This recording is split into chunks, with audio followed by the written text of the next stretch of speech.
आपण बघत आहात DPA न्यूज मराठी, शोध सत्य बातमीचा। जिल्हा परिषद पालघरमधील शाळांच्या विद्यार्थ्यांनी शिक्षकांसह दिली इस्रोला भेट। विज्ञानाचा ठेवू ध्यास, राष्ट्राचा करू विकास।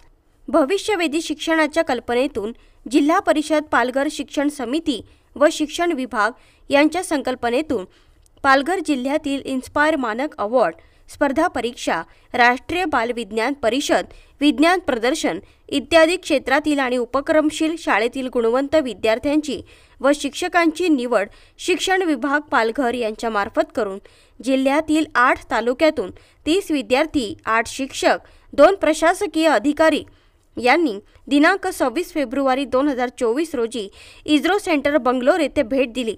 यावेळी विद्यार्थ्यांना प्रेरित करण्यासाठी शिक्षण समिती सभापती तथा उपाध्यक्ष व सदस्य जिल्हा परिषद पालघर उपस्थित होते।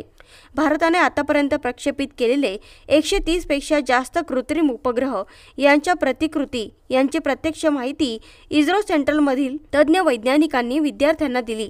त्याचबरोबर चांद्रयान 3 निर्मिती प्रक्रिया, चाचणी व प्रक्षेपण यांच्या प्रतिकृतीसह माहिती दिली।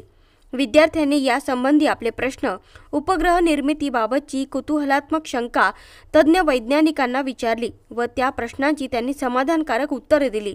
इस्रो बंगलोर भेटीदरम्यान विद्यार्थ्यांना विश्वेश्वरय्या विज्ञान केंद्र, लालबाग बोटॅनिकल गार्डन, इस्कॉन मंदिर, Karnataka Vidhan Bhavan, Bangalore palace, bonsai park इत्यादी शैक्षणिकदृष्ट्या महत्त्वाच्या ठिकाणांनाही भेटी दिल्या। ही सहल दिनांक 24 फेब्रुवारी ते 28 फेब्रुवारी 2024 या कालावधीत आयोजित करण्यात आली होती। मोखाडा तालुक्यातून जिल्हा परिषद ISO शाळा कोचाळे येथील कुमारी अश्विनी गोविंद फसाळे इयत्ता 8वी, दुर्गा राजू झुगरे इयत्ता 8वी आणि गणेश हेमंत गांगड इयत्ता 7वी यांची उपक्रमशील शाळेतील गुणवंत विद्यार्थी म्हणून जिल्हा स्तरावरून निवड करण्यात आली होती। सोबत शाळेचे मुख्याध्यापक दिनकर फसाळे सर होते। DPA न्यूजसाठी प्रतिनिधी सौरभ कांबडी, मोखाडा। ताज्या घडामोडी व अपडेट जाणून घेण्यासाठी आताच DPA न्यूज चॅनलला सबस्क्राइब करा आणि बेल आयकॉन क्लिक करायला विसरू नका।